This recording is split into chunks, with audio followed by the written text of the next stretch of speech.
ようこそどうぞはじめまして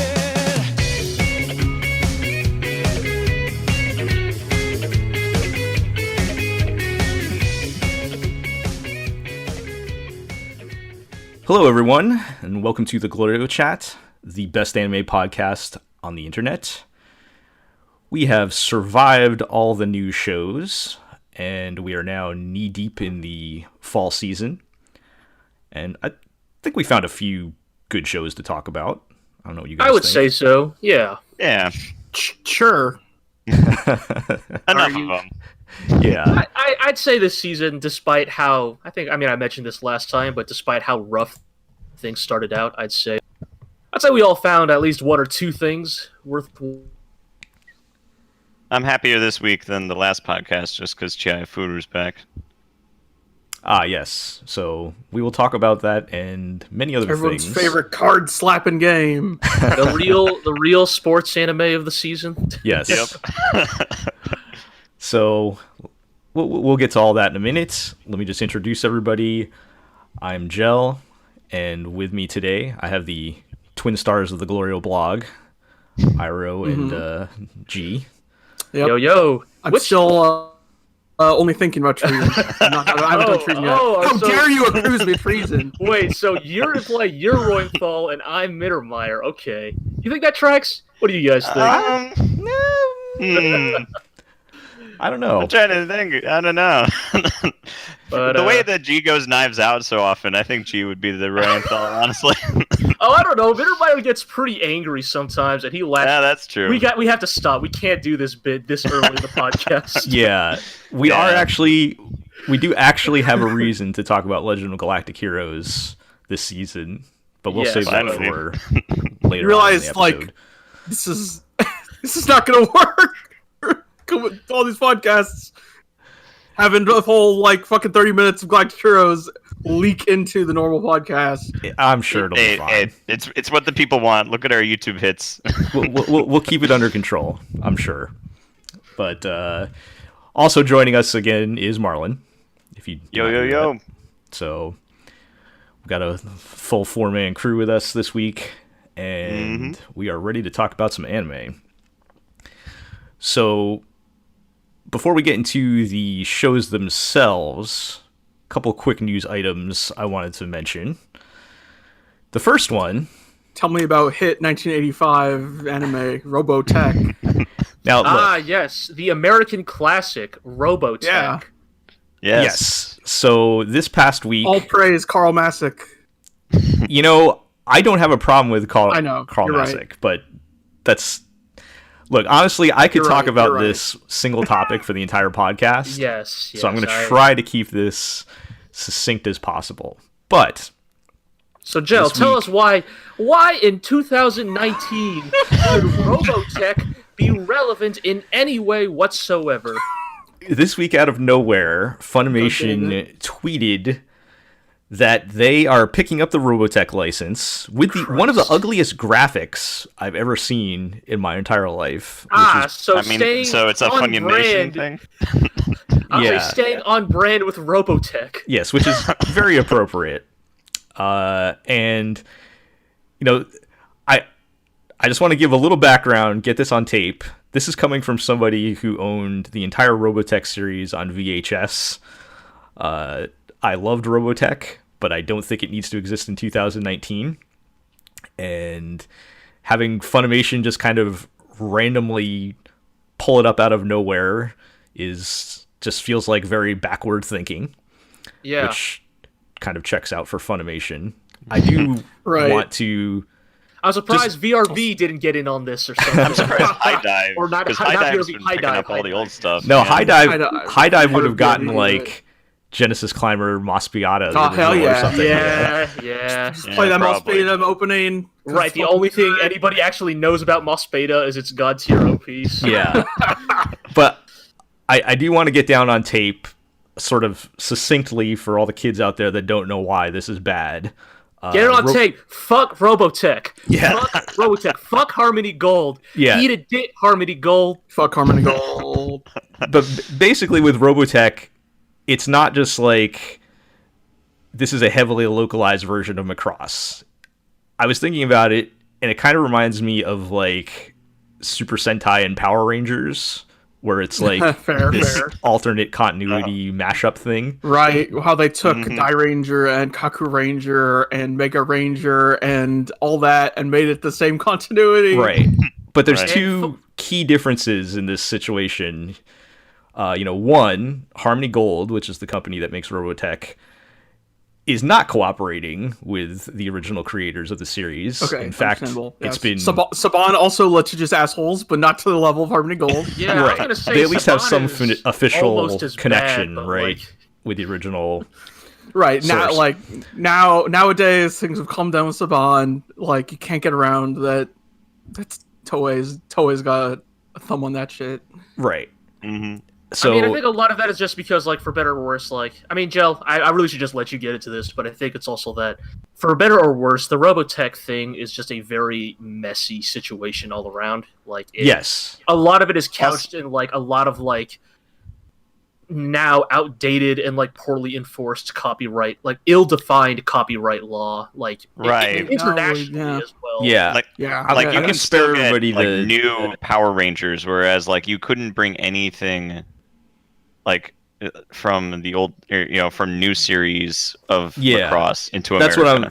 what I'm ultimately getting at is, for one, Harmony Gold is not cooperating with the original creators, and the reason for that is they're trying to protect the actual like Robotech continuity or whatever that they've created to make new properties. And then that brings me to big difference number 2 is, despite all their fighting, Harmony Gold has done virtually nothing with the franchise in 35 years. Okay, so now every Macross thing that comes out has to be called Story of Seasons. God, Yes. don't even have time to get into that shit right now. Right, and that's like what Marlon was saying, and what we're just saying now is like that's the real problem. Like, I don't care about Harmony Gold making original stuff because their attempts have been terrible, and we'll get to that in a second. But subsequent Macross series never made it here because of all that legal business. So we never got Macross 7. We never got Macross Frontier, which is ridiculous. That's like one of the most popular anime of all time. And we never got Macross Delta, which we might have been better off. Oh but... no! Not Delta. I noticed you didn't even mention Plus, which is like the one that's like the We did actually good entry in. We did get. Did we? Yeah, we did get Macross Plus. I don't know how that happened. How did but that happen? What about Macross 2? Lovers Again. We What? did get that as well. But What is that? But after that, there were no official releases with any of the subsequent series. So, yeah, it feels like in 2019 having Funimation partner up with Harmony Gold is just like very backwards. It sucks because I think for the longest time the trajectory was like, well, Harmony Gold is eventually just going to starve itself to death, right? Like every single attempt they have made to like That make was the hope, yeah. right, like every attempt they have made to make like more new Robotech has been like an outstanding failure on a laughable degree, right? Right. Like I assume you're going to get to this next, but everything that like Robotech has tried to done ever since like getting away from Macross has failed, and you just kind of assumed, well, eventually they will just die out, right? Like eventually they'll just give in, but Nope. like yeah, just these last couple of years have actually kind of seen a weird uptick for them, which is unfortunate. And it's funny because in the Funimation press release, they're hyping up these 2 other projects that Harmony Gold tried that were miserable failures as like, exciting continuations of the series, like they're somehow on equal footing with the original Robotech or something like that. Right. And it's just like downright insulting because they did They got to make their money somehow. They did what they call Robotech 2, The Sentinels, which was basically a compilation of clips of their failed TV show that they hacked into a movie that's barely coherent. Isn't the movie and this is, Megazone 23? I'm not sure about Robotech that. the movie. I'm not 100% I don't sure remember on how that that. works. I mean, Okay.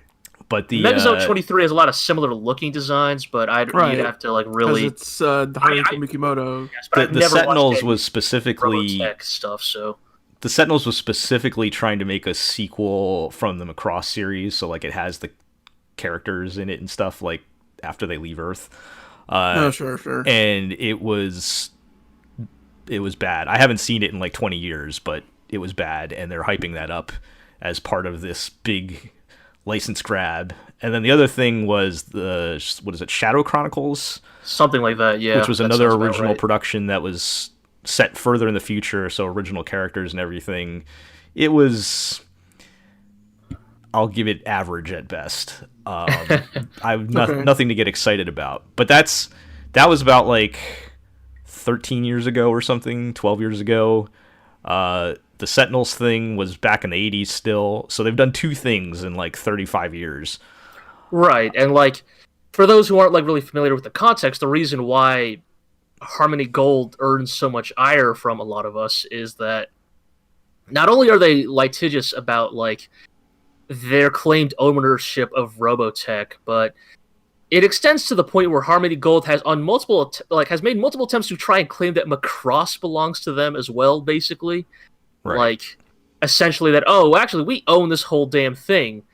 And for better or worse, like the Japanese courts have just never really been aggressive enough to like really fight back against it. From what I've read from people who would know better, I think the original creators could force their way through this if they wanted to put in the massive legal investment and everything. But Right. because Harmony Gold is so stubborn, they've just determined it's not worth the effort. Also, it's a foreign market. Right. Right, and Right. there's also the aspect of like, well, how big would Macross actually like blow up here in the West, right? Like even if they put in the work to get back the rights to distribute Macross in America. Macross like, Frontier would. where- I think Macross Frontier would have validated. Yes, Macross that. Frontier. I think like hindsight is 2020, but I think everybody like agrees on some level that Macross Frontier should have been the time where like That would have been the time to put up the fight. yes. Where but does Harmony Gold get their money? they're not Los technically Angeles real estate. right? They're not Like, technically Oh, really? Yeah, they're Yeah. not purely a publisher. They're like the whole Robotech thing is actually a side gig for them. Like this was back during like the 80s when like every company was like had a finger in every pie, right? Like Yeah. similarly, you heard about like how in Mega video games, conglomerates. like freaking every like corporation that could like bought a game studio at the time just to like get in on it. Yeah, basically, Robotech got made by people who really wanted to bring over Macross and had to make a lot of compromises and sign the deal with the devil to make it happen. I don't want to get into all the details of that. It's a very interesting story, but the end result has been, the legal hell that it's been trapped in for 35 years. So, anyway, again, this feels like a backwards thinking nostalgia grab type thing, which I feel like we're seeing quite a bit of. Like, Yeah. we talked about even outside of Funimation's always been like that because they still think people want to buy home releases with dubs. But Hey, I mean, dubs are cool. the dubs are fine, but nobody buys discs anymore. But we talked about a little bit last week, Amazon's whole deal. Like they're officially saying, "Oh, we want to get back to this like licensing, these dark, mature content that would have been cool in the '90s." And I think even Netflix does that to a certain extent. Oh, But- totally. It very much shows in the type of shows they Oh yeah, they license. they made that whole fucking documentary. Yeah. But yeah, they're playing more on like the nostalgia thing rather than getting the best anime. I mean, guess. I've said this time and time again. Like Robotech only exists and is only allowed to thrive in the 21st century because our pop culture is just so enamored with 80s and 90s nostalgia, right? Like Mm-hmm. Robotech shouldn't exist in the 21st century for any reason.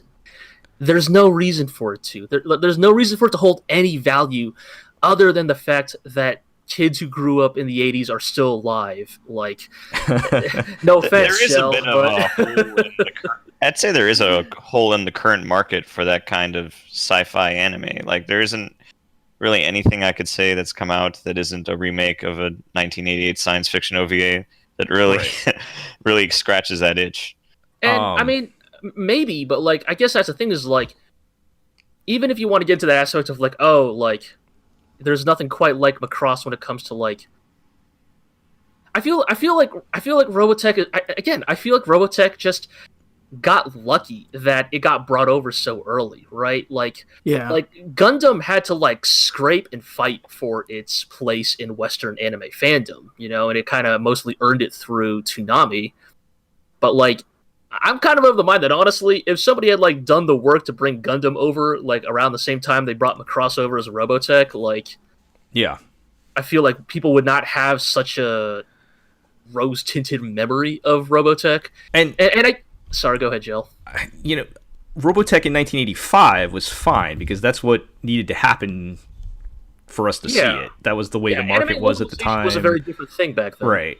So, like, I don't have a problem with the original creation of Robotech. It's just like now we have access to the original. You know, we can put the original Macross series up online, which I didn't want to get into all this, but the original Macross did actually get a US release too, so that's even right. Out there. You could have licensed that. They had Min May's voice actress do the dub also. So like, why didn't they license that? Like, it's out there.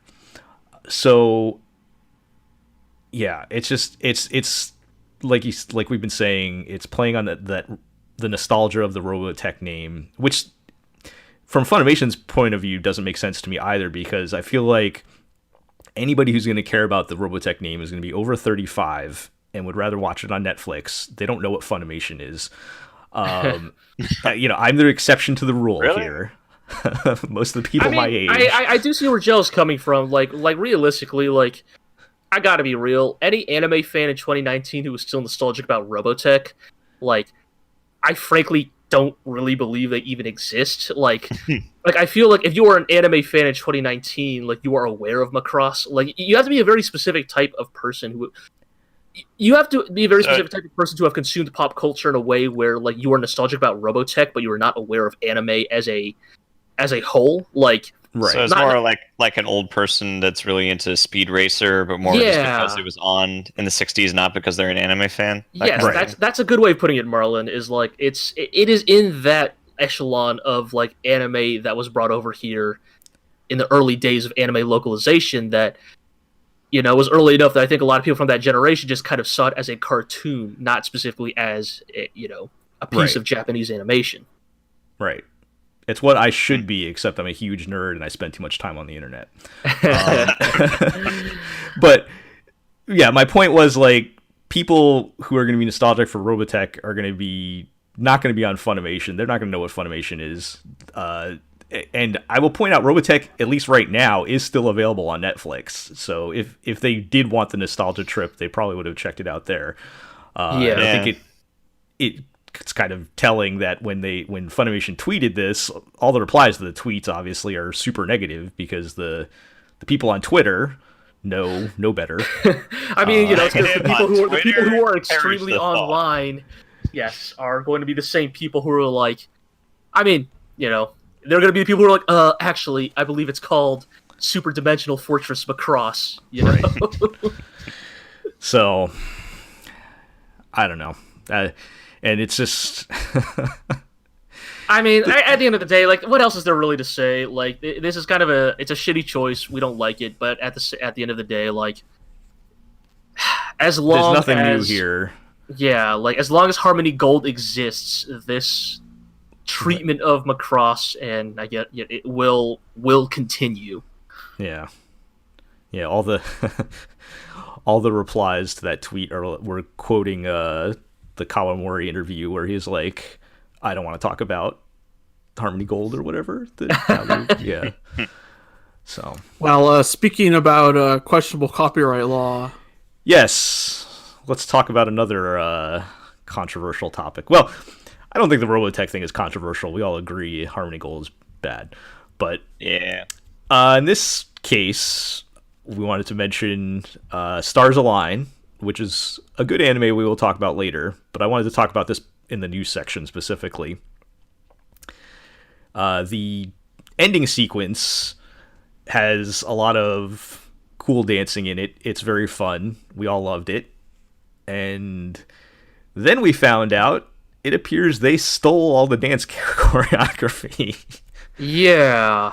Pulling a Fortnite over here. Well, Yeah. this is where things get a little bit murky because In Japan, I guess you can copyright dance moves. Oh, really? is that correct? That's what I've heard. Okay, because my understanding is that the reason why this all gets a little bit murky is because there is a difference between like copying a dance move and then specifically copying like a choreographed set. And like the murkiness of that is why like games like Fortnite and like literally every single like AAA video game can get away with putting in like the Carlton as an Right. animation. You know, because that is not like explicitly choreographed, or it's not part It's of just a a larger dance move. It's not a set. right. Whereas the thing that I think Stars Align runs into is that like. And also, here's the thing: like everybody is aware of rotoscoping, and there's a difference between Right. rotoscoping and copying. And Mhm. you know, if they release footage like tomorrow, that's like actually here's our animators doing the dances, and here's our footage of it. Well, I mean, you still copied somebody else there, but like if you're rotoscoping your own motions of it, that's a different story. But it seems like, based on the footage that's come out, that they're basically copying entire sections of this choreographed set.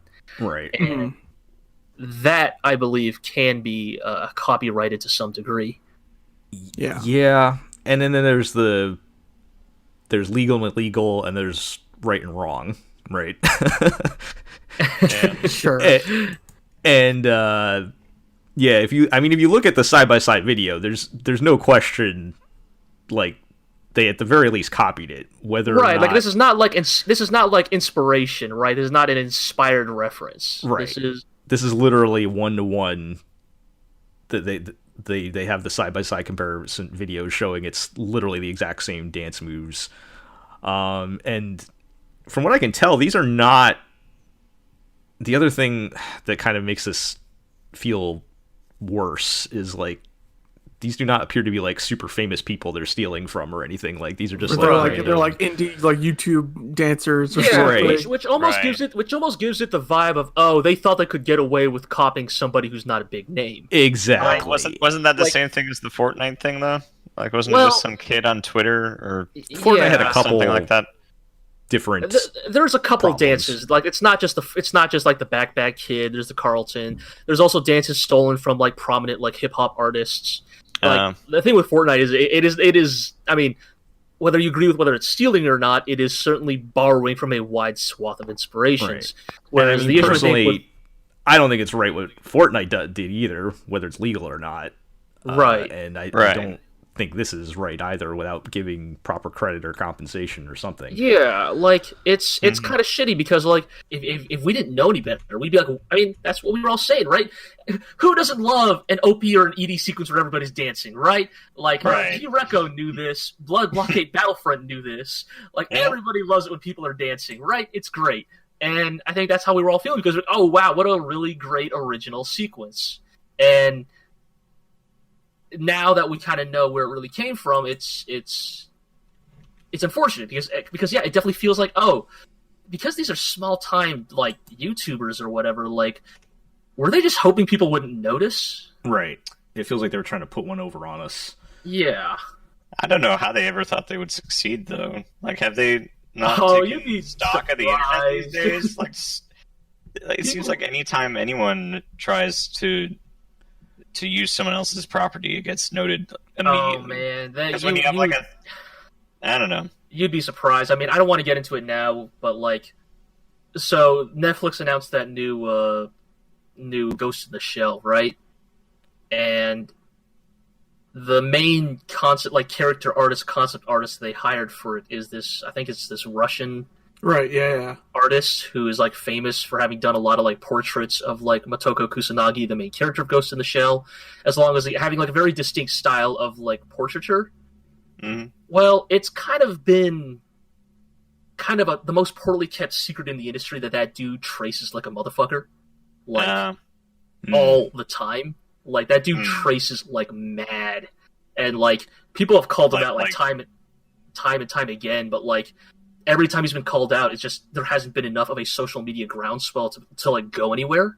And like, so like if you think that like, oh, like once somebody gets caught, you could just like sick the internet mob on them. Like sometimes some people are just too famous that like that shit just like washes right off their back. Like like this dude has been accused of plagiarism for years, and none of it has ever stuck. And like maybe it probably never will, because like that dude's just that famous, that popular on the internet, and like people who talk shit about him publicly tend to get shut down pretty quick. And you see big companies steal art all the time for like shirts and whatever, and they get away with it because who's going to stop them? Yeah, like because if you're like some independent like and your shit's been copied, like what are you gonna do? Like rally the thousands of dollars in legal fees it'll take to like fight back? Like exactly. Right, you'd have to like find a guy that would do it, like getting paid only when the case is settled or something. Right, like that. Like it's are you gonna be able to pay legal fees to fight Urban Outfitters or somebody? Right. Right. That's capitalism, baby. Yeah. I'm pretty sure Urban Outfitters is one of them. I hope I'm not calling them out unnecessarily, but who cares? Anyway. But yeah, I mean, I think the point is like it's a shame, because here's the thing: these guys are small time, and I'm about to say something really cynical here. I got to be real.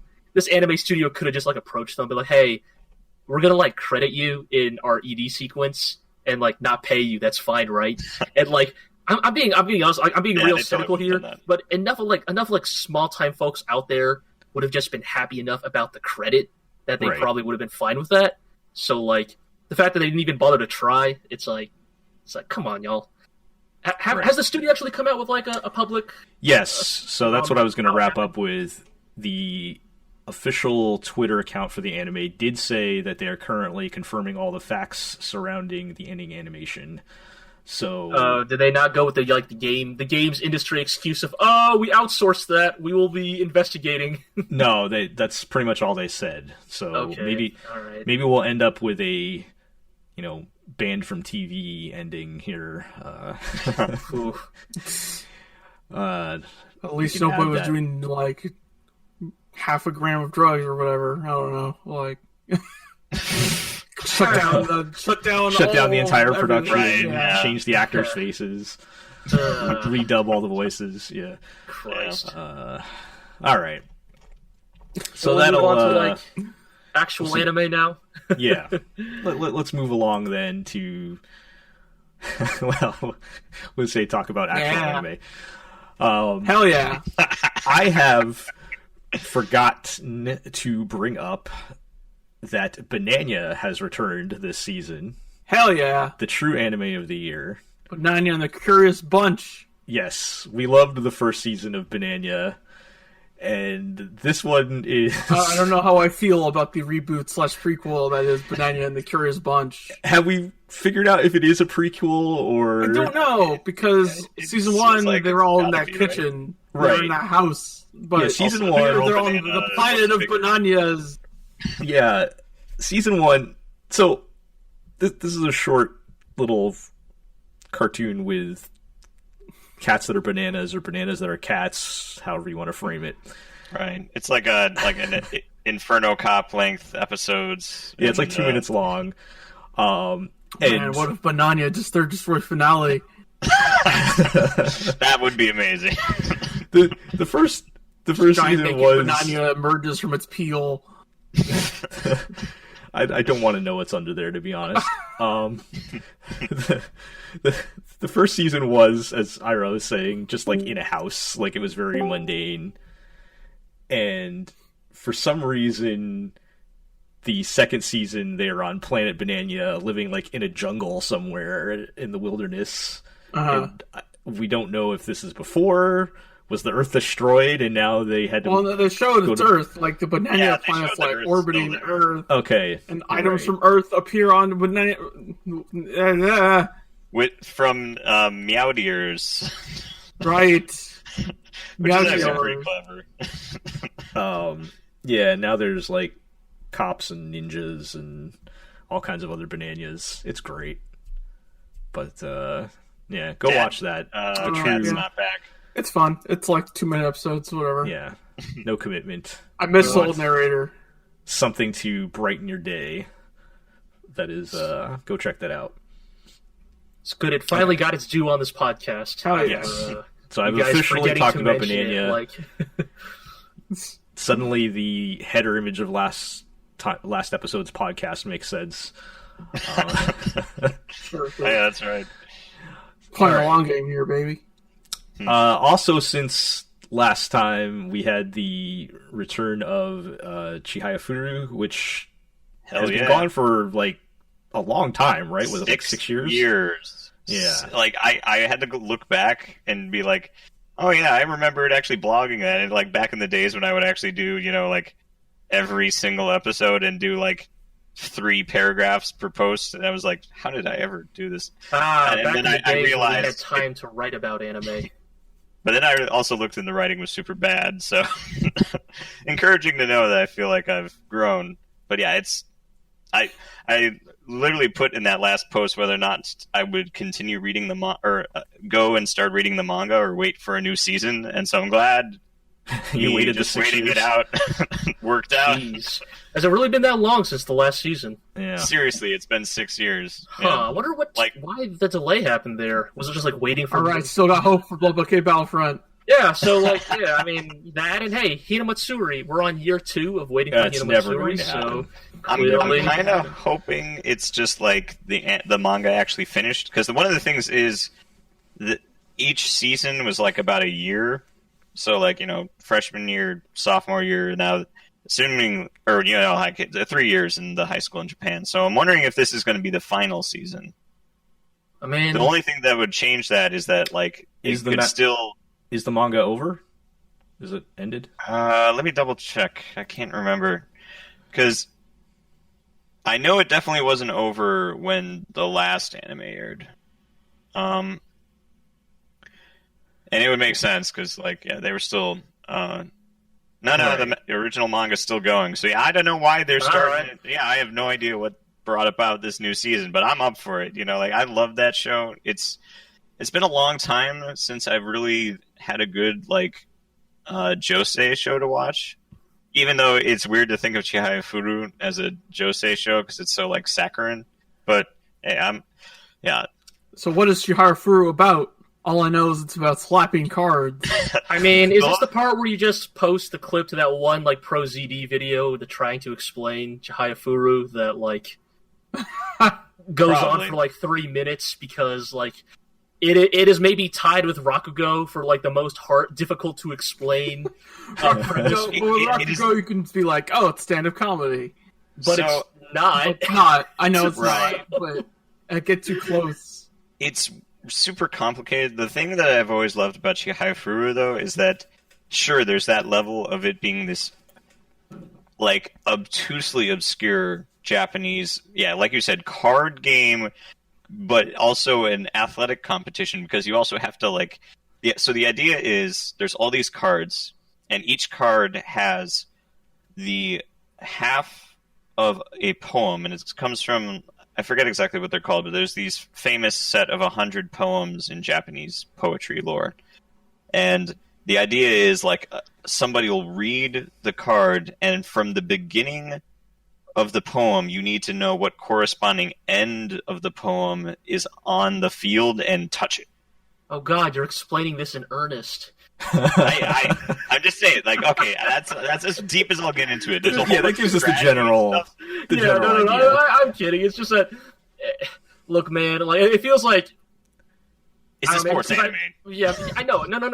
I know that it is like everybody has always told me that like it is like the secret best sports anime, and I've always been interested in it because of that reason. But I just love that it feels like maybe this is just me playing more of the Yakuza games as of late, but like it feels like every fucking Japanese card game is like couched in like a million cultural touchstones that are like too obscure for your average weeb to ever understand. Like, oh yeah, just you just have to like basically the whole thing is you have to go in knowing you're not going to understand these poems. You're not going to understand how they know how to get one. Like they kind of like Funimation did it, or not Funimation. This is Crunchyroll. They tried to do a decent job of like explaining the linguistic ways that they would like. Oh, this is a card where you can understand what it is in one syllable, whereas there's these other cards where they have like 2 syllables that are the same in the beginning. oh man. So it's like, if you think about it, you know, like a lot of sentences have the same starting words, especially if it's like got a clause, like wherefore, why, when, that kind You're of not going thing. to get the poem on the. Yeah, Right. exactly. So they use that. Yeah. And yeah, it's more just couched in like these characters are really lovable. I think what makes it the best sports manga is that they do lose. Like, you know, they have 5 members of the club, so you know each of them can individually lose. And then in the first season, they honestly kind of like they only win 2 tournaments, but like each 2 individual people win, and like they win their regional, but they lose the nationals. And then like the next year they go to the nationals and they win, but the you know Chihaya, she's the main character, loses in her individual tournament.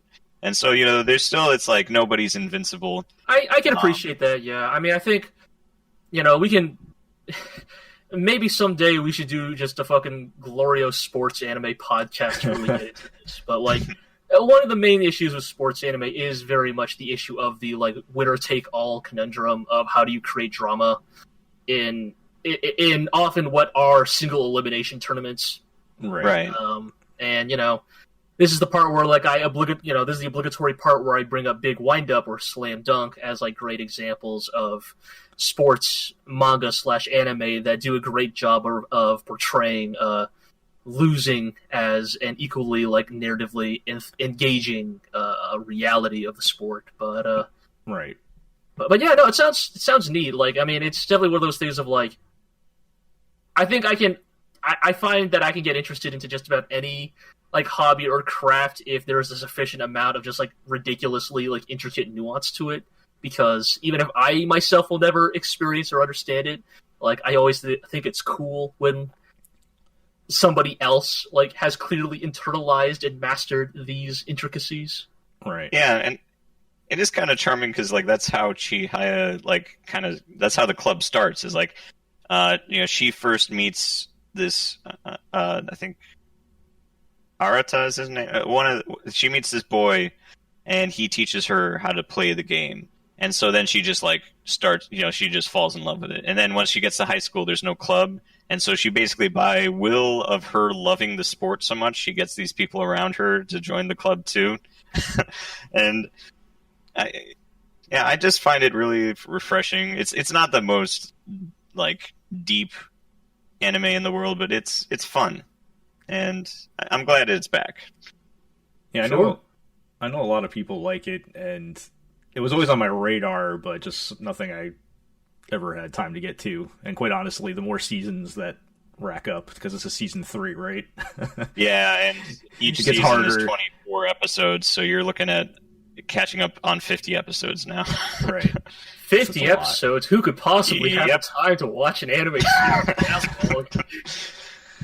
Yeah, but glad to have it back. So, Yeah. all right. All right, I didn't actually talk about the episode. The episode was mostly... Oh, yeah. What? I mean, it kind of makes sense, you know? all right, like, make it quick. What is season 3 about? So Chihaya broke her finger at the end of last shit. season.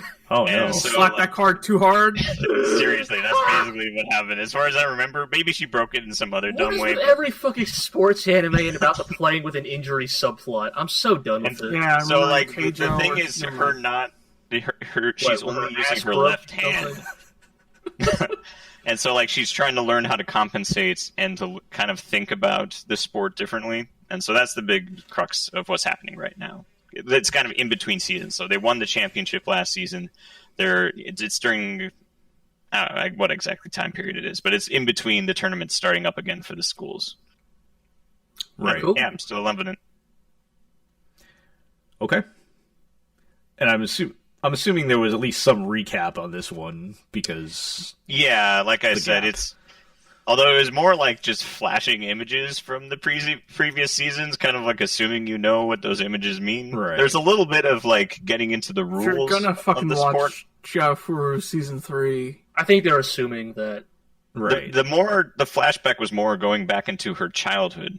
Actually, it kind of like going way back, like to like her being a girl, getting into the sport, that kind of stuff, right. rather than going through the entire thing of what happened after Right. that point. I guess Okay. to show her motivations. Okay. Well, again, glad that's back. Yep. We'll check in on that later. Now, time to take a hard pivot from Josei to Seinen for our next show. Oh boy, yeah. Yeah. So, continuing this season and is Vinland Saga, which we have not caught up on in a while. Yeah, we haven't really talked about it on the podcast in a while. Yeah, and I think we're up Despite to a lot of us watching episode it. 15 by the time we're recording this. 16? 16 came out yeah, today. 16. We Yeah. just watched 16 before the podcast. So how's that going? But, I'm enjoying it. yeah, it's still good. Yeah. It's still a very solid adaptation of the manga. Still like Where- grim as hell. yes. But I mean, Yeah. I think you guys will kind of start to see what I mean when I say like compared to like the reputations of stuff like Berserk or Kingdom, maybe you kind of yeah, start to it's see like where Vinland Saga's nuance starts to kind of lay out a little bit better. I because- just need to highlight this specific moment because that was hilarious. Yes. Because the major theme in that show is like the spread of Christianity during that time period. Yes. And there's a scene in like the little village where the dad's trying to rein his kids, telling them about Christianity, and he's like, "Don't worry, another 20, and sometime in the next 20 years, Jesus will come and save us all." And I fucking lost it because that's the same shit they've been saying for the past 2,000 years. Yes, It's but definitely you have to- happening this generation, guys. I swear. You have to remember the time period. So this is happening know. shortly Yes, after yes, the I year know. 1000. But it's just Yeah. It's And just so, more- like, it's more the 1,000-year kingdom, like, it makes sense. Yeah. But it's the same shit. Yes, I think Vinland Saga is very much intentionally playing into that aspect of like, no matter the time and no matter the age, like mankind Right. will always believe, don't worry, we are the chosen generation. Right. But yeah, I think the thing is that Vinland Saga, the anime, continues to do well, is like really do a good job of balancing, like in the most simple way, I would say it does a very good job of balancing the sad Viking murder with the fun Viking murder. like the thing you have to Yeah, that understand is a about fine line to cross. like the thing you have to understand about Vinland Saga is when I say Viking murder, I did not just mean like, cool acts. I mean like, oh wow, these people are like horrible, violent individuals. Like this Right. is living in a horrible, violent society, and this is all they know, and like how that drives people to like certain convictions and philosophies. Like, Right. in many ways, why Christianity would become a popular religion during this time period when people are fucking being murdered in the goddamn streets every goddamn day. Like, Yeah. maybe people begin to ask, like, there has to be another way, right? There has to be something else, right? And, like, this idea of, like, the themes of, like, Christianity being like, hey, don't worry, buddy, even though life is suffering now, like, things will totally be good afterward. In contrast to the very, like, kind of Norse pagan, idea of kind Fight of so you can go to Valhalla and fight more. right, exactly, and kind of the contrast and like how that shapes the people of this society.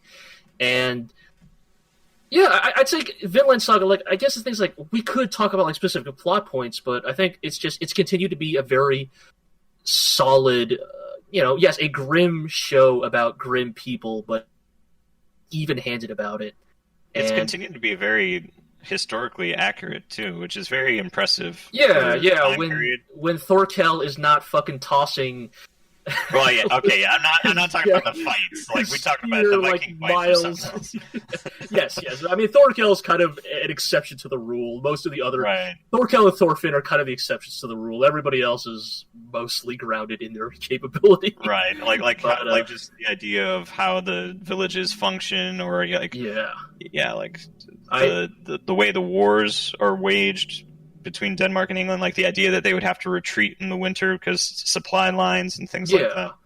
I would want to give a shout out though to a brief shout out to episode 14, which was a few weeks ago. Is that the village episode? That was a village episode. Yeah, it was a really particularly striking episode where, spoilers, but essentially the main characters, Askeladd and his band, basically arrive at an English village in the middle of winter, kind of on the run from another enemy band of Vikings or soldiers. And, the first half of the episode is about... it's maybe a little bit of an obvious setup, but the first half of the episode is about this village and the people who live in it and kind of the hard lives they lead, but also, these intrinsically good people who genuinely believe that, their God and Savior, Jesus Christ, will be waiting for them in the next life after a life well lived. And then the second half comes where Askeladd's Vikings show up and steal all their supplies. Yeah. Decide, oh well, we took all their supplies. They're gonna die anyway. Let's line them up and kill them now. Right, they're gonna die anyways. We might as well just do the job for them and massacre them to the last man, woman, and child. And that sounds like it's very easy to make that thing sound way too grim, but that's like a real thing that happened though. Right. You look at the records. Yes, but I think what I'm trying to get here is it would be very easy to veer into Game of Thrones territory of relishing in the violence and grimness of it. But I think that Vinland Saga actually does a very good job of kind of just putting it in front of you and not really editorializing it, not really leaning into it, right? They're not showing you shots of people getting hacked by axes, just kind of making you come to your own conclusion. Yeah, kind of just leaving you to sit with it and remember that this kind of goofy band of Vikings we've come to love is not the right word. I don't think anyone can really love Askeladd or his band, but they are our viewpoint characters, and it's kind of that stark reminder that these are abhorrent people. Yes, abhorrent. These are violent, awful people. And Thorfinn is barely any better than them. Despite his insistences on his righteous mission of vengeance, he is just as complicit in the actions as any of them. And just as I said before, the cycle of violence. And the striking stuff of the priest shouting, even though he knew he couldn't do anything, and just. Especially in the episode afterwards, just him seeing how debilitated he was from being able to do nothing for them. Right. I mean, it just kind of very much leans into how, especially in that era and in that society, just how powerless you are. If you do not have the force of arms to back up your convictions, and this idea. I don't want to spoil too much. I'm just saying, characters here will come to some, very harsh conclusions about, the nature of the society they live in and the lengths they will have to go to prove and ensure the survival of their convictions over what they perceive as even worse ones. But, again, just read up, I say don't read up on it because I don't want you guys to get spoiled, but if you're ever curious, read up on the history of the actual historical King Canute, and, you'll realize that dude has that dude's got a journey ahead of him. Right. But yes, that show's still pretty damn good. I'm glad at least one of my favorite manga got a decent adaptation. Hey, Beastars is good. You're right. If I'm being honest, this season has been particularly kind to me in terms of solid adaptations, right? My Hero Academia, which we don't have the notes, but it's My Hero Academia. You know what to expect. Vinland Saga, No Guns Life, Beastars, so I should be grateful. I think it's just that Golden Kamui will always sting in a way that'll just never go away. Yeah. Well, we got this other show with CG Bears. Well, speaking of No Guns Life, No, that's CG environments. Yes. Well, Yeah, it's TV next on the trains. notes. Yes. So we'll get into the actual like new shows this season section here, and we'll Yes. start with No Guns Life, I'm which enjoying we it. had episode 2 and 3 Yes. since we last spoke. I have not had a chance to watch this. I did actually want to, but I have not gotten to it. So you guys are gonna have Continues to play its noir, like private eye stuff, incredibly straight Yes. for comedy. Next to this man is a gun. Yes. This girl transforms into a spider. A Oh giant yeah, that's spider. right. That totally happens. Yes. We're cutting apart children in the streets because of capitalism. Yeah, that's a good way to put it. Sounds fun. I mean, I think what Hero's getting at is that it's still it continues to be the very, very self-aware, very straight-laced, hard-boiled story it is. Except, of course, that the main character has a gun for a head. And I'm a little worried about like how long that joke can extend itself. yeah, I mean, the thing I always say is like, I think it's better to treat No Guns Life as more of a sort of a Trigun-esque anime, like a very that's fair. very like action-oriented show that occasionally has moments of pathos and like character nuance, but is otherwise mostly just like, what wacky adventures will this man Right. with a gun for a head get into next? I feel like we're still on the first wacky adventure.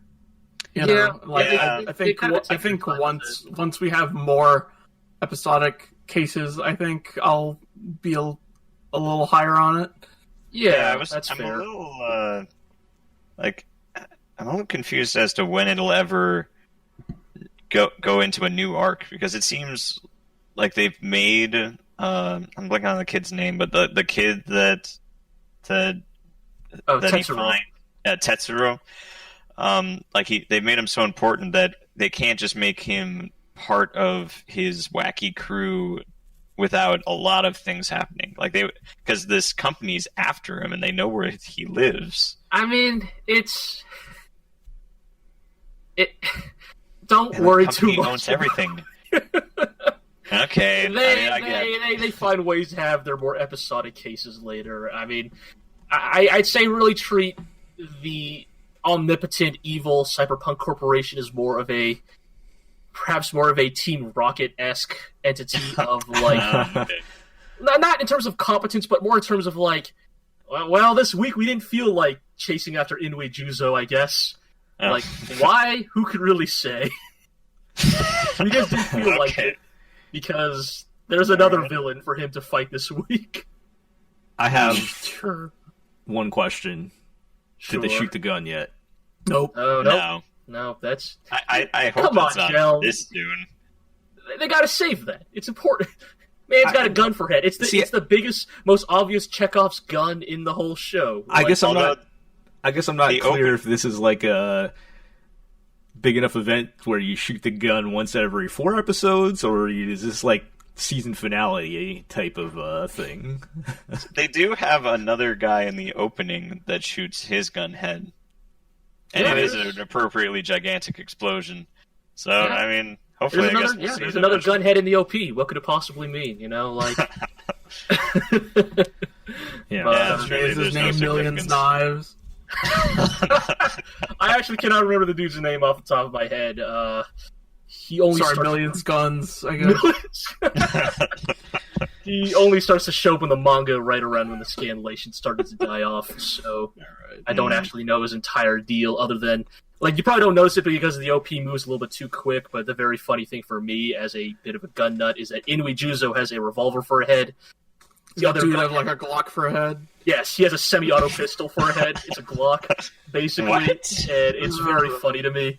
Just like, That's oh, pretty- they thought that far. They thought that far in advance. Like, oh, How would like, you even reload that? Don't worry about it. you're asking too many questions, Marlon. I am. I know You're I asking am. too many questions about a show where a man has a revolver for a head, and his official title is Resolver. Okay, you're right. Yeah. Uh, All right. Well, that kind It's of my show, eternal yeah. problem. I don't know if there's much else to say about it, honestly. we'll see if we have anything else to say about that another time. right. But it sounds like it's still fun. It is. It is. Yeah. Okay. Let's come back to Stars Align. We had episodes 2 and 3 since last time, which Stars Align apparently does not have episode titles. Okay. I guess it's just episode 2 and 3. Okay. I thought it had like the names of characters as the episode title.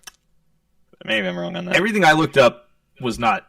I don't know if it says it like in the episode itself, but like all the official streaming sites and Wikipedia and everything just has episodes, but not that important.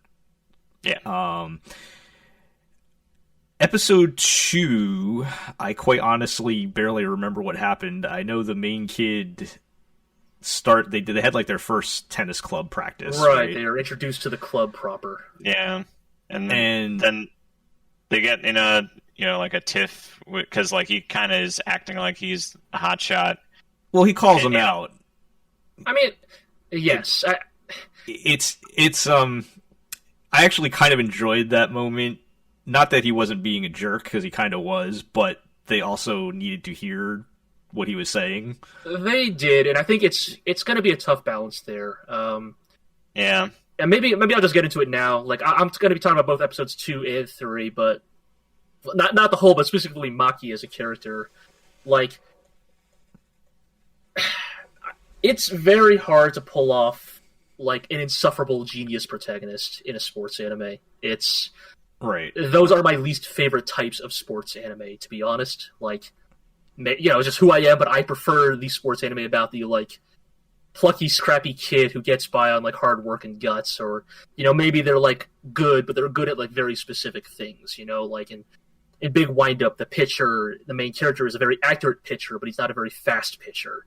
Or in Slam Dunk, like ironically, the manga called Slam Dunk, the main character is actually not a very good setter and is actually pretty bad at dunking. He's in fact actually very good at jump shots, and it's.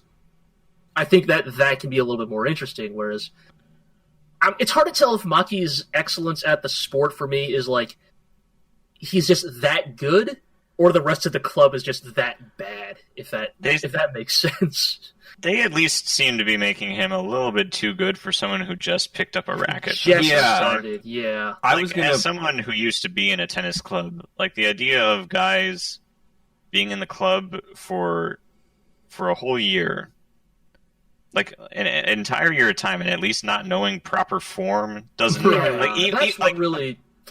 It got into like what was that show called, Joe? The one where it was like, what's a band or what's a guitar? Given. It got into like given levels of like, yes, what's a backhand serve? It's like, motherfucker, you've been learning this sport for a year. Like even if you're half-assing it, like you should at least know that you at least know the have to know how to hit backhand. Like you can't run around every shot. Like even if the you're vibe not I kind of got. I don't know if this was necessarily intentional from the show, but it was like half of these people joined this club to say they joined a club, and then they've just been fucking around and not engaging with. But the problem is that is directly countered by how they perform in the third episode. And I think that's kind of what's bothering me about it.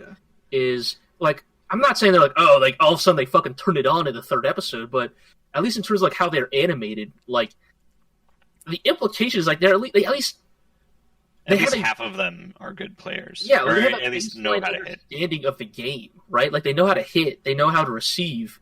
Like so, like if they were just completely helpless in the third episode, I'd be like, okay, wow, these guys really did just like fuck around that bad. But like the implication is like, and the implication is even that they have some pride in how they play, right? Like they know they're losers, but losing to this newbie still makes them feel humiliated.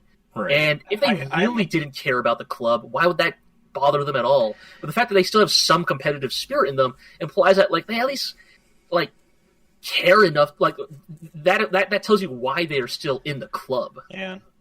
And as someone, once again, that actually played tennis, it's just the idea that he picks up a racket and like 2 days later is perfectly hitting everything over the net, but in bounds. It wasn't even It's- 2 days. It was It instantly. wasn't even. Yeah, because like in episode 2, like when he's hitting against the wall, you can't do that the first time you pick up a racket. I played a lot of tennis myself too. Like, yeah, so Yeah. it's impossible. here's Sorry. the thing. I was wondering, did he actually play before and he's hiding it? Right, because he does know Maybe. Toma's older brother, right? Like there is like we still don't know the full extent of That's that right. relationship. Because I feel But- like this show, in every other aspect, has been too grounded to just pull out the "I'm a super genius, I can pick up a racket and instantly be the best tennis player on the court" thing. And I was actually thinking in episode 3, when they're actually like playing their matches, and the captain's getting mad as this guy's kicking everybody's ass. I thought the captain had figured out this guy has played tennis before and he's lying to us, which did not turn out to be the case, at least not at that point. But that's where my brain was like going. Like, did this guy, just give up on tennis and doesn't want to talk about it anymore? But he's has actually played before. I mean, that would make more sense to me in the context of this show otherwise being if fairly he's- grounded. Yeah, like maybe like his old gear got pawned by his dad or something. I mean, like that. if this character is playing a long con, he's playing a hell of a long con because, like, at least in episode 2, the implication seems to be he is learning it. Well, And what reason does he have to play dumb anyway? yeah, I mean, that's the thing. Like, I feel like if that were really the case, it would have been most likely had been revealed in episode 3. So yeah, I feel like that the- would have been the place to reveal that. the And- odds of that seem still very slim, but I don't know. That would just make more sense to me. Maybe he doesn't want to talk about, maybe there's some painful memories attached to his previous time playing tennis or something, and he doesn't want to talk about it. I don't know. But and that sorry. seems like that would have made more sense to me than he's just a super genius that can hit a perfect one-hand backhand, which is not easy to do as someone who did a lot, who had to practice a lot to hit one-hand backhand.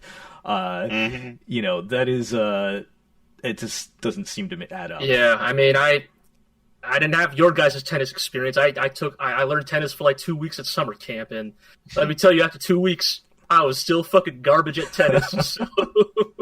That's like, like you You can mentioned still be Given bad, G. but- You mentioned Given Like- from last season, which I agree. But what that show then did was like they had to time skip ahead, many months later, to have the guy take the time to learn to play guitar, and even then he still kind of sucked. And I was like, yes, that's what really learning how to play guitar is like. I feel like, again, I don't want to armchair right here, but I feel like the play I honestly feel like would make more sense for Stars Align is like, because the whole gist is like they just got to win one game at the big tournament to like save the club, right?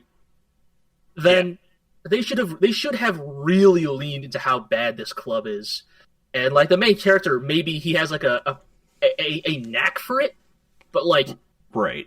I feel like the play would have been to like immediately bring in players from other schools to like immediately down. set the bar of like, oh, this is how far Right. you are from winning even one match. Knock him down. And then, a peg. Right. and then the big drama comes from like, in 4 months, can I even get to like a baseline level to like maybe win a match against like people who really take this seriously? But Especially since he's being placed at the second spot, which is like yeah, like it makes me think about my old chess club because I was in a new school. We only had 4 people, so I was in first chair, but my level of play was more of like third or fourth chair. right, And, right. like he's basically in the same scenario where there's nobody good enough for his position, so he's just getting slotted up. And is he really going to be able to take on that kind of competition? Right. And I guess the thing I do want to say is, like, I realize that this entire time we have just been talking about the sports part, and I recognize that for, like, a lot of people watching Stars Align, like, this stuff doesn't really matter as much. Yeah. Because, like, what you're really here for is, like, the character drama, and I will grant, like, I think the character stuff continues to be quite solid. I think Everyone was a little bit too cool about that one guy smacking a guy over the head with a racket. I mean, look, man, I grew up on stuff like Slam Dunk, where people were just fucking throwing cuffs, like, you know, on the slightest notice, you know. So, like, I was like, that dude got off light. Getting hit by a racket, like, whatever, man. Like, I was half expected, like, yeah, like.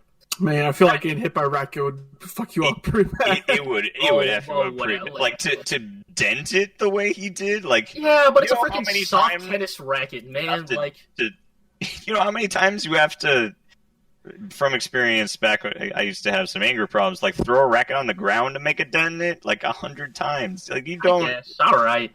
I just, look, I'm just of the mind that, like, look, the sister had it right. Should have headbutted him. Should have thrown fists. Okay. Oh yeah, she's right for sure. Yeah.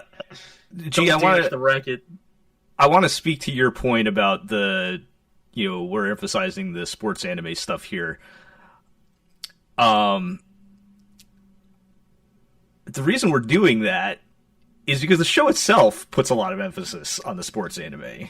I personally think it does, yeah. And I think as much as people want to lean on the character drama stuff, which is there and it is good, and I do want to talk more about that.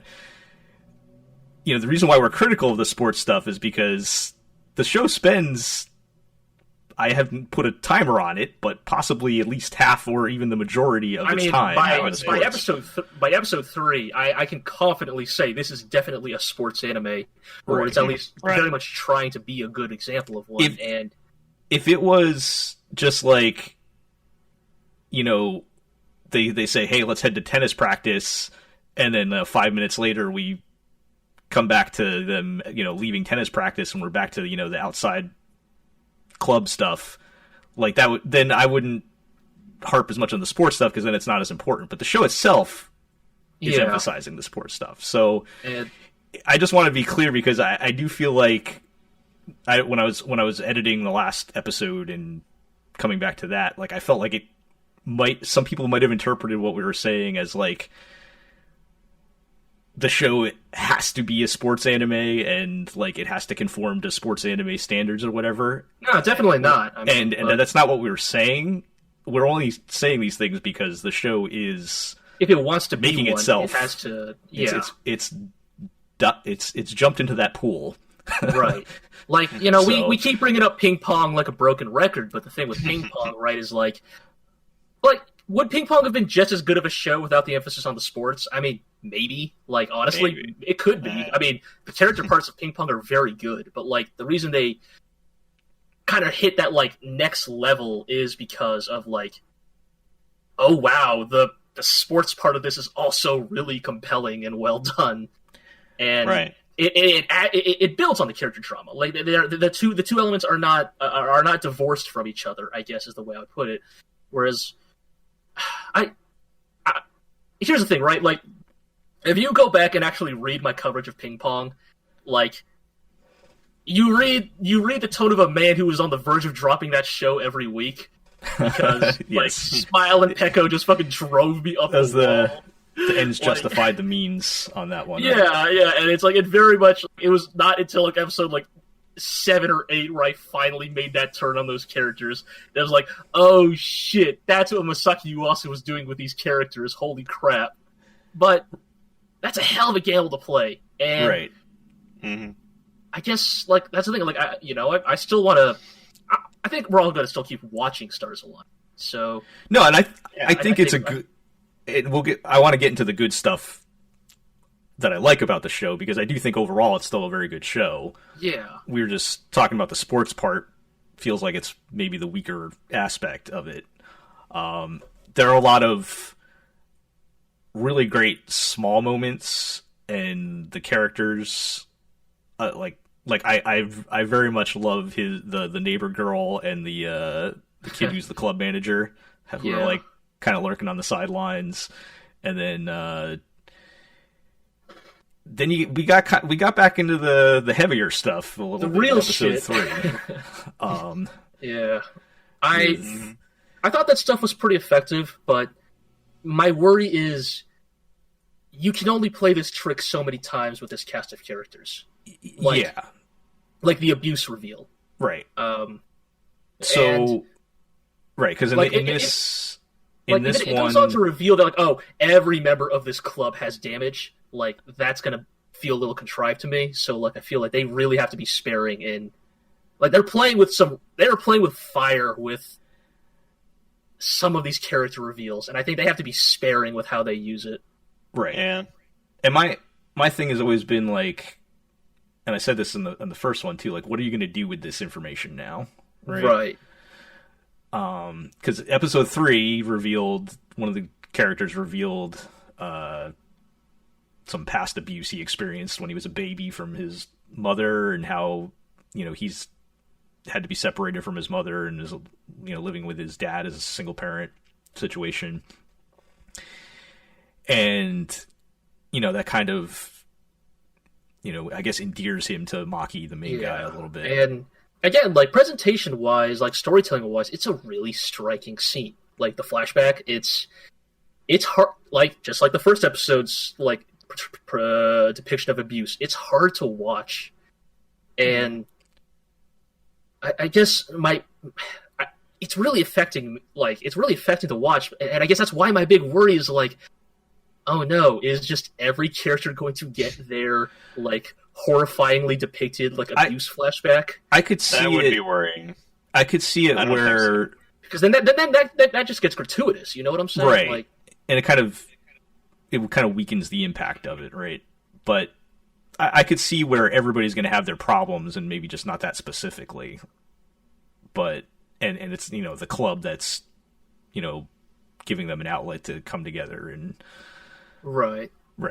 But yeah, it's just like I said, where are they going to go with it from here? Yeah. They did a good job. It's a good job of bringing it up, and like, what are you going to say now that you have our attention, right? Yeah, I think that's the thing. Like, I think the show continues to do really strong stuff with its, like, small incidental storytelling. Like the bits of dialogue, the little interactions between characters. I think that stuff continues to be very solid. Right. Okay. Well, again, we'll just have to see what they do with it. But I do think overall it's still a good show, and there's still a lot of potential. But I could also see it not living up to its potential. So yeah, I'm more bearish on it, but I guess we'll see. I mean, I'll say this: of the sports anime I've watched in recent memory, it's on more steady footing than Hanabado. Well, if that's an adequate comparison. that was Yeah. that was a wild ride from the start. Bomb in that one, so yeah, not exactly the best depiction of, like, healthy relationship development. No, definitely not. Iro, did you want to add anything? No, I actually haven't seen episode 3 yet, so Okay. Yeah. Hmm. I guess the only other thing is I still want to know what's up with the captain and his mom. And they kind of get into that in the third episode, right? Like, I mean, they're starting to, like, hint at, like, there's some weird resentment going on between the two. And... Right, but we don't know. We don't have any knowledge as to why or anything. Yeah. Just that she doesn't like him. Yeah. Or resents him or something. Yeah. Again, that's another thing that, like, this show's like, you're playing with fire, and, like, if you can pull this off, like, like, right. It's going to be something really special, but it's, we will see, I think. Yeah. Okay. So let's move along to Beastars. Yeah. Hell yeah. Before we say anything, episode 2 introduced us to the OP. Oh, yeah. Which I just want to mention because it's fantastic. Dude, that OP is so good. Holy shit. Oh, that OP. Like I really want to know who made it. Like, it's very lovingly crafted. Oh, man. That so OP it's so if anybody hasn't seen it, please go watch it. But it's stop motion animation of Lugosi and Haru, like, dancing and stuff. Right, but like running through the woods, and then the trees of the woods are revealed to be a deer's antlers. It's really good. And then the choice of music, yes, is so perfect. It's stellar. It's On a song where someone shouts, and that's called jazz. yeah. And that Yeah, shows. that does happen. Yeah, it's. And yeah, it's that got opening is the ominous ending. Oh yeah. yes. It's real, really good. So I will say, by the episode 3, like they're already doing the school play. But at the end of episode 2, because of the opening and ending sequences, I had assumed this would be like mostly a romance type show, and the school play would be the dramatic climax where romantic plots are resolved, etc. And then episode 3 just has the fucking play. Look, Beastars So, like, doesn't have. I don't fucking know where this show's going anymore. Beastars doesn't have time to focus on a trivial play. Yeah, from what G was throwing down, I kind of assumed that there was more going on. We're gonna go some Boy, places. though, like if G did not recommend this show, episode 2, You're not comfortable with would've this bunny stripping her clothes off and rubbing her hands all over Lugosi's chest. So let's Well, not at all. But, I mean, yes. I mean, I guess that's the thing. Like, I'm real curious since you guys are not familiar with the manga. Just think about like the plot reveals and the characters and stuff they've done so far. Like, the twists and the themes and all that. So let's get to. So episode 2 is when Lugosi meets Haru in the gardening club, and how would I explain what happens? Bunnies fucking all the time, right? Yes. Well, yes. That's what I want to figure out. If is it just her playing into the idea that it's in her nature as a rabbit, or is it something more to do I think with it's the either supposed backstory? to be in her nature, or that's the stereotype. One of the two. I will say both. that like Haru will begin to explain like where she is coming from, but I will say like Haru is not.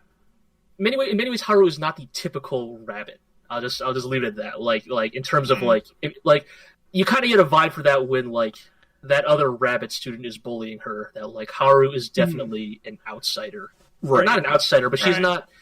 I said this in the first the prior podcast, right? Like a lot of the themes, like both Haru and Lugosi are not the prime examples of their species, whereas externally Lewis very much is, and kind of the contrast in those societal expectations and appearances. Right. So basically in episode 2, Lugosi tries to go pick up flowers for the play or something, and Haru assumes he came there to have sex with her. Yes. Which also, I guess I also didn't think about the idea of interspecies romance, because I was like, well, let's not think too hard about it, but Oh I guess boy, let me tell you, we're thinking a lot about that. oh, okay. And of course, Lugosi did not understand what was happening. They just fucking go for somehow. it. Also, like they don't beat around the bush. No. She just pulls her clothes off, starts pulling his clothes off. Yeah, I mean, again, like this is like these things should immediately already communicate to you like who Haru as a person is and like what expectations society has already like foisted upon her because of her reputation at the school. Right. Also, just like the show. Oh yeah, like just visually, just straight up going for it. Yes. I mean, like there's this implication. Like I'm sure, like you guys are already beginning to figure this out. Like to excuse the term, but Haru has a bit of a reputation for being the town bicycle, and so when a male student just shows up alone at her club room, like there's already this expectation of like, oh, you're here for that, huh? All right, well let's get this over with, basically. Right. And it's in as we go into episode 3, and Lugosi's trying to figure out what just happened. Right. He's kind of coming to the conclusion that all these bad things people are saying about her doesn't quite seem to add up from what he's seeing, which is, I guess, the interesting part of all this. Yeah. Yeah. Are they ever going to address why she has like this selective amnesia for when he attacked her? I Why don't does think she she knew say it was that? him. No, but remember, at least you think that... I took that as her like trying to not make waves by saying a carnivore assaulted me at night. Right. Yeah. I mean, think about. I mean, I don't want. Yes, Iro is maybe getting a little bit closer to like. I don't want to get too into this, but like, how about in our own society, why women may often write off visible injuries on them as, oh, I fell down the stairs or I tripped, right? Like, because society expects certain things. And I'm already like, everyone's forgotten about that murder real fast. Right. Or have they? Or I mean, if they, right. and if they have, what does that say about the society? That Your statement has me being like, okay, so they're actually going to go somewhere with this, and it's not just they freaking forgot. Like they have not. They have not forgotten about the murder. I assure you, they have not. But this is a show where like it so hard a lot of the time that I'm unsure as to whether it will all pan out. You know what I mean? Like, yes, I feel like you have to keep saying no, don't worry, it'll go somewhere. I'm like, okay, because I've seen a lot of shows crash and burn. I do feel like I do feel like Beastars is definitely the show I have. Look, I have gone hard to bat for a lot of shows in the past. I think that I will never go harder to bat for a show than I will for Beastars, because I know where this is going, and I have so much faith in where it is going. That, like, I insist, stay the course. Things will be fine. Keep watching Beastars. Swing for Panda Bancho to show up. I've been 100% on board on everything. I have no red flag on anything. I'm on board. I just like, it's like I'm not even questioning it. Can we maintain the speed? I do understand. I do understand your worries though, because like Marlon, as you kind of mentioned after you watched episode 2, like if you don't know anything about the show, this rabbit just starts stripping naked in the second episode. I understand. Right. I understand it is very easy to go to the like, oh no, it is this is a fetish show after all, right? Like, oh no, it's going in that direction. It just like it's very easy. Like, oh no, G tricked me into watching a furry anime. I'm sorry, it just kind of it's. I mean, considering Kimono Michi is also airing, like this is 1,000 times better than fucking Kimono Michi. I mean that scene too. It was like. It was meant to be super awkward. Yeah, like I didn't think it was meant to be viewed. Like, what is happening? I didn't think it was meant to be viewed by the audience as sexy. I think it was, you know. I mean, I'm sure some people may have felt that way about it, but I don't think that was the intention, and I didn't feel that way watching it. Yeah. I'd say the studio so far done a pretty good job of like really adapting Beastars to like. For the most part, they've done a pretty good job of adapting the general tone and vibe of the original manga. Like, just like in the manga, that scene, I think, does a good job of being like, you're supposed to, like, feel with Lugosi here. You're supposed to be, like, bewildered and dumbfounded at what is happening, right? Like, even if you are not as socially awkward as Lugosi, like, you should still feel like, did I just step into an alternate dimension? Like, what is happening here? Like, I was helping this girl out, like, with the gardening, and what is going on here? Right. I did like some of the world building that happened in episode 3, like the principal kind of trying to bring back unity, and then like the kind of funny what they call it, like the ecology day. Where like everyone goes into their little rooms. Oh, they go into their like they're like specialized environmental chambers. Right. Like they get their own like Vegeta probably fake beyond moon the boundaries of the show, but like it kind of brought up some questions to me of like of how the sentience of these animals came to be or something. That I'm sure is not a thing. No, I think we need to know. I think it's a Zootopia deal. You're just meant to accept, like, okay, this is the shape of this world. Right. I also in episode 3, it did become more obvious that because Haru is so relatively actually not that much smaller than Lugosi, I didn't realize that like mice and stuff would literally just be like a foot tall. The sizing thing is a little inconsistent because like you have elephants who are like only 2 feet taller than, And isn't there like a squirrel in the first episode, and she looked just the same size as Haru? I don't know if that was a squirrel. Maybe that was like some other. Well, yeah, I don't know, man. Don't think about too hard. Don't think hard about it. I wanted to talk about one other thing. Yeah. We had the play, Uh-huh. and we had one scene in particular with Lewis kind of trying to push Lugosi to unleash his inner wolf. Look, Lewis is a fucking lot. Lewis is a lot. And Lewis is a lot. It's like, if we want to talk about where the show is going, we already had. How gay is Beastars? No, I'm not. So, I'm not. I was gonna. There is a.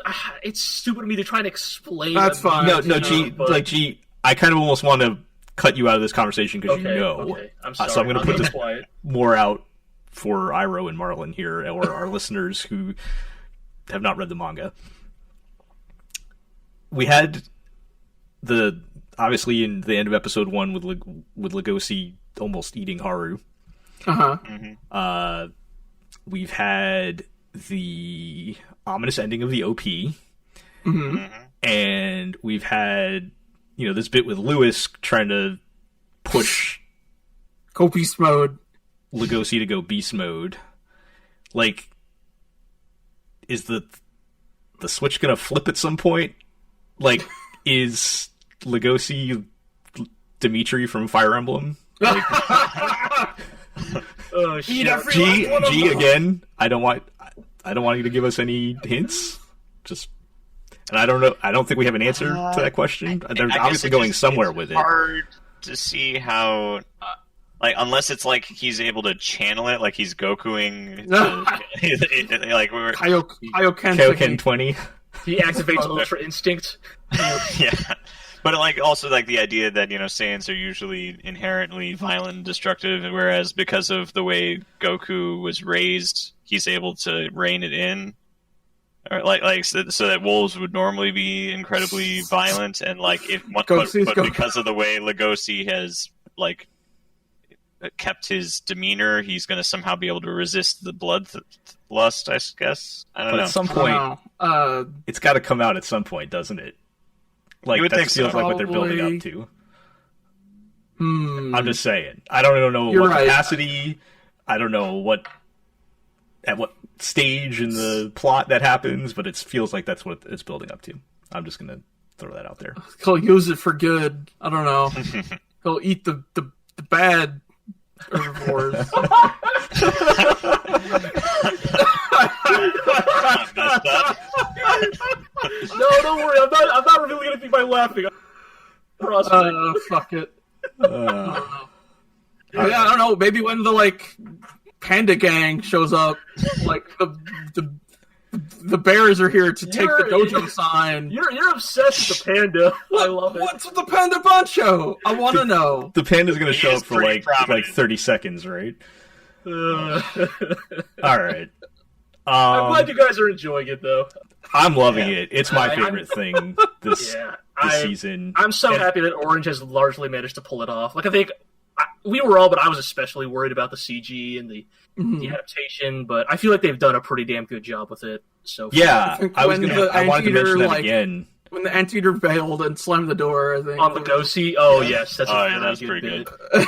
Yeah, or in episode 3, I really love the bit where the screen splits between Lewis's eyes and Lugosi's hands, and it kind of leads to this whole idea of Lewis just cannot Lewis is carnivore fetish. Lewis is obsessed with carnivores and their true nature, and maybe to some degree his resentment that He doesn't get to have it. right, because he's prey, he's weak, he right.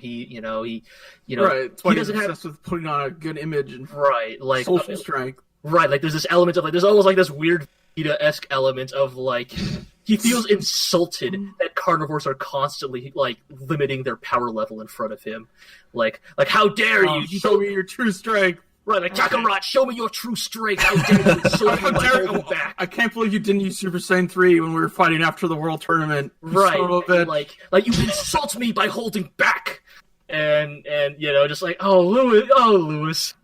Yeah. But yeah, just they've been doing a pretty damn good job with that one. So glad, Yeah, glad that one's been turning out well. and I was going to specifically shout out how good it still looks and everything. Directing's been fantastic. Yeah, it's really got its own it's got a real sense of style to it. Yeah. Okay. Yeah. Let's Thanks, Netflix. yes, Thanks, thanks Netflix for making this Thanks, a pain Netflix. to watch. Yeah. All right. Let's wrap things up with a crossover with Legend of the GLORIO heroes here. We're going to talk about Legend of the Galactic Heroes D&T.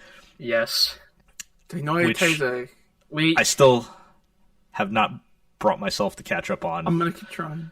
I was able to. So did you I've enjoyed wait? it. So did you start Well, watching D&T from episode 1, or did you just catch up and start watching? Oh no, episode eight? yeah, I started watching the new season. Sorry, I was Okay. like, Okay. Fine. Fine. I could go back. I might. I do. like I think it, so I think might. it's interesting. I think it is interesting to check out. But anyways, if you want to get into it, Yeah. I think the thing that's most striking to me immediately, like between the original show and the remake, is they can do this. They can create the sets and backgrounds with more intentionality.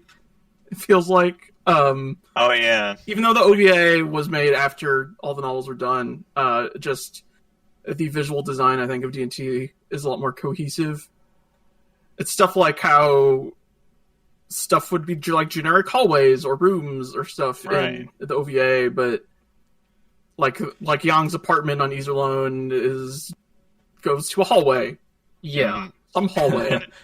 Yeah, It's this very show SDF, right? Just like Right. endless sci-fi hallways. Right. Right. But here, they were outside of Young's apartment, and it's a part of this little apartment tenement. They're all stacked on top of each other. There's a little Right. It courtyard looks like area, a real city. Yeah, right? Like, Or not even a real city, but it looked like it was designed to fulfill that function. Yes. Like we saw brief glimpses of that in the original OVA, but I think that D&T does make some interesting and I think smart choices to make Iserlohn feel more like it is not just a military installation. It is like a full-fledged, self-sustaining population. Right. Mhm. Where are we at with the story here in episode 16 and 17? the double coup d'état has happened. Yeah. Yes, the NSMC have just declared their intentions. Yep. The Lipstad League has rebelled. The only thing I Yes. saw was Hilda, voiced by Kanazawa, showing up. Everybody keeps talking Going up about at her that. dad's crazy does a- fancy estate. Yeah, She does a really good job. that's I was talking with G about this, and they're all pretty much. I think they're all different voices, but it still feels right. They're definitely Like, different voices. It's been 30 years, my guy. I know. Okay, yeah, they're all different voices, but it still feels right. Like each character, each new voice. Shenkov is too smooth. Yeah, Okay, well- I want to really get into the nitty gritty of this. I think me and Nero have Chekhov's too pretty in general. yes. Everyone's if we want to get into the character designs, I think we have more issues with the character designs than we do with the set design. I think the set design is actually pretty solid. I've gotten used to the new ship designs.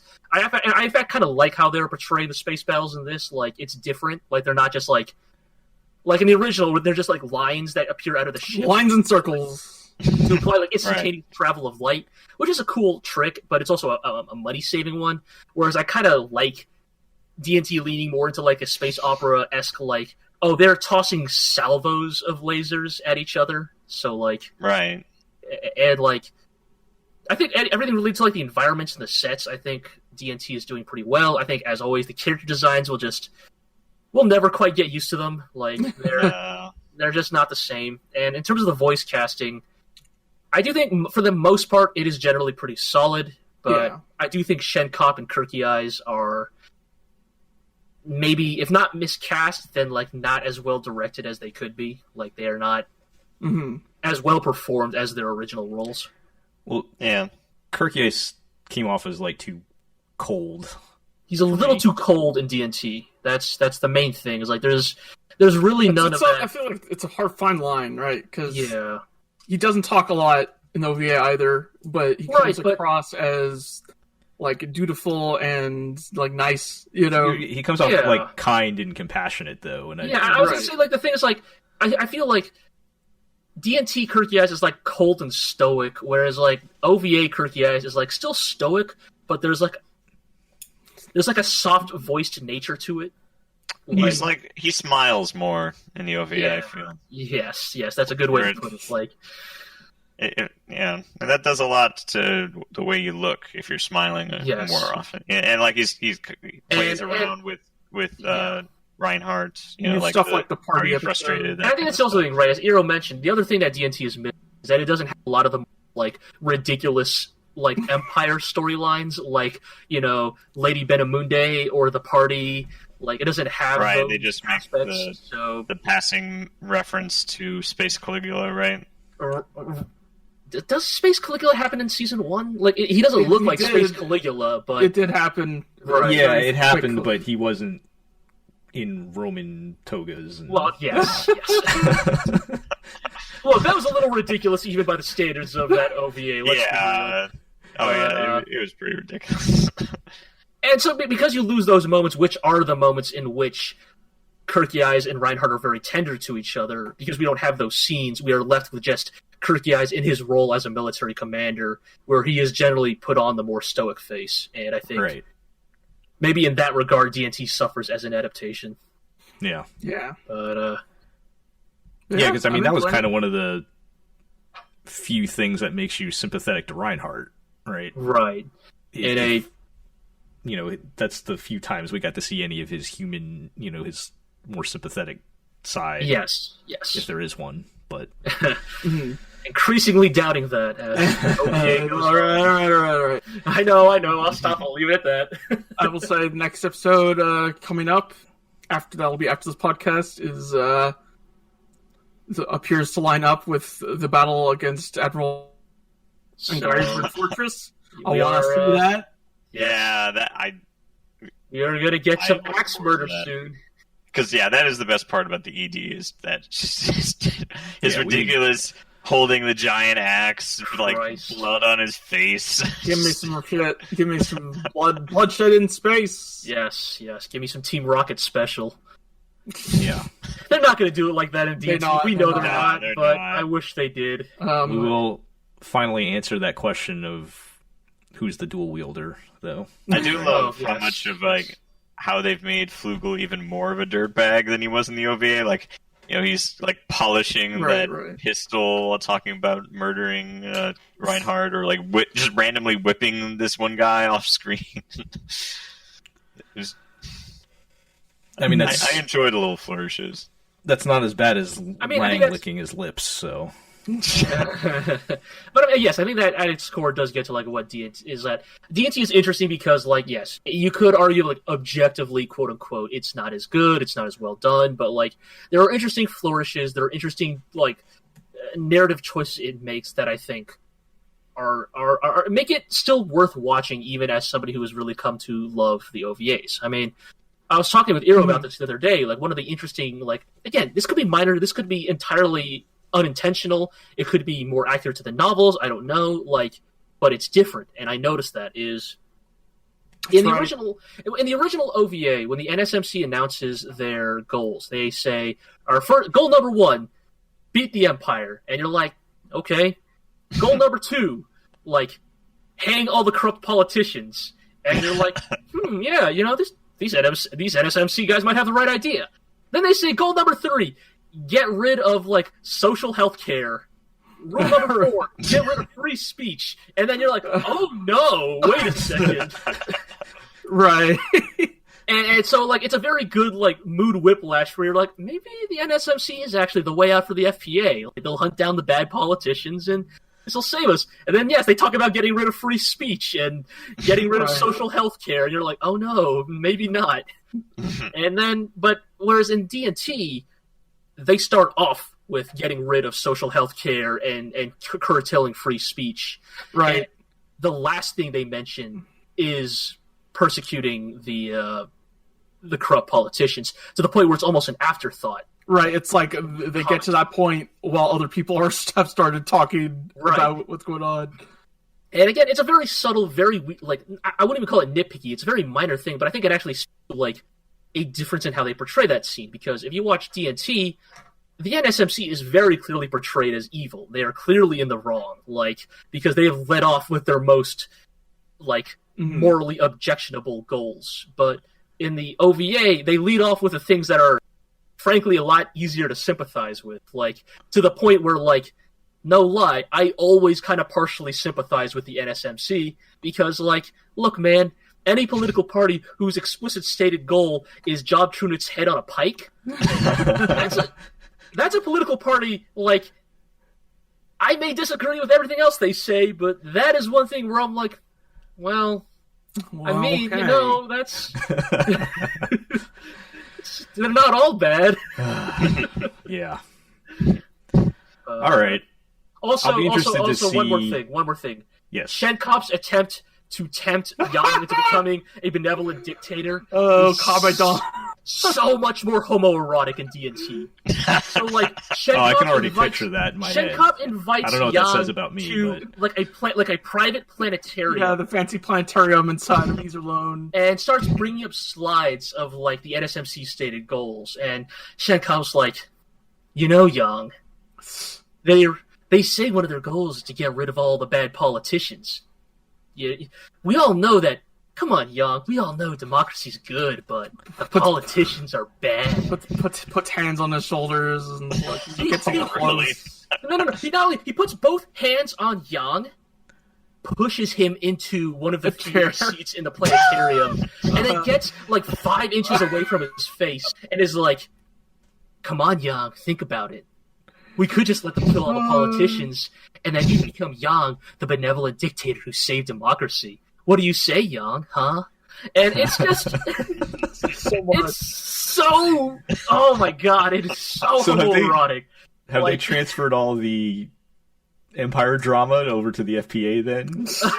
All the drama and homoeroticism? Maybe. Yeah, like, it's very, like Yang even, like, puts his hand on Shenkop's to, like, push it away. And, like, you know, it's it's a lot. It's a lot. But all right. But yes. But yeah, it's I'm enjoying it. If you're like not sure about the OVA, if you don't want to like really want to get into that, I still say D&T is a good place to maybe get your feet wet. I'll be interested to see how far they make it with this stretch of episodes. Probably about to where you think. I haven't done the math on Well, this. they'll probably end around the end of season Yeah. of the OVA. All right. If only Kirky Ice were here. He's off fighting the Lipstadt dudes. Yeah. Okay. So I think that's going to do it for this episode then. Mm-hmm. We will do our housekeeping. Check us out at theglorioblog.com. Follow us on Twitter at theglorioblog. You can check out the podcast on any of our feeds on iTunes, Google Play, Spotify, Podbean. We're also on YouTube. You can check out our other podcasts, Legend of the GLORIO Heroes, if you want more Legend of the Galactic Heroes talk on the original OVA. And also GLORIO's King of the Kaiju with Chris and Collins. They just recently got another episode out, so you can go check that out. And I think that's going to do it. So thanks, everybody, and we'll catch you next time. See you later.